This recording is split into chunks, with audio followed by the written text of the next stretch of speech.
आपल्या परिसरातील राजकीय, क्राईम व सामाजिक अपडेट जाणून घेण्यासाठी पाहत रहा स्टार वन न्यूज वर्तमान।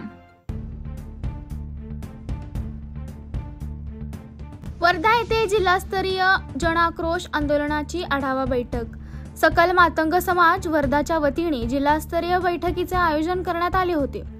बैठकीसाठी प्रमुख मार्गदर्शक म्हणून सकल मातंग समाजाचे राज्य समन्वयक डॉक्टर अंकुश गोतावळे हे होते।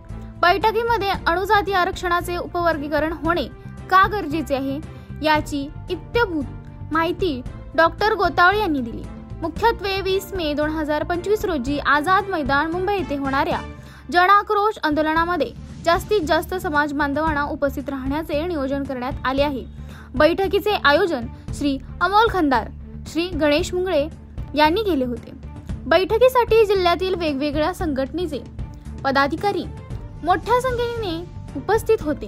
त्यामध्ये प्रामुख्याने श्री राजेश अहिव, श्री विलास डोंगरे, अशोक डोंगरे, फकीरा खडसे, संगीता वानखेडे, सुमनताई बावणे, सतीश गवळी, नितेश कांबळे, तुकाराम हत्तीटेल, प्रफुल्ल कांबळे, प्रवीण डोंगरे इत्यादी मान्यवर उपस्थित होते।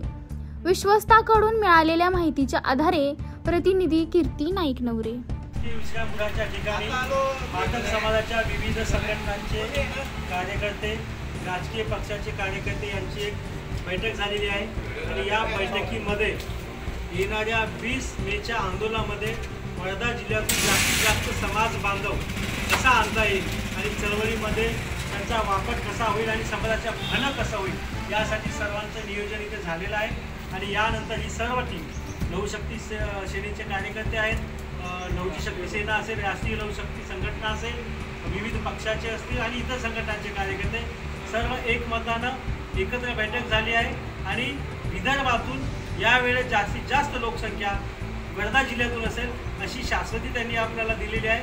नक्कीच वर्धा जिल्हा यावेळेस सगळ्यात पुढे असेल अशी अपेक्षा व्यक्त करूया। जय लहूजी, जय लहूजी, जय लहूजी, जय लहूजी। अशा बातम्या पाहण्यासाठी आमच्या चॅनेलला लाईक, शेअर, सबस्क्राईब करा।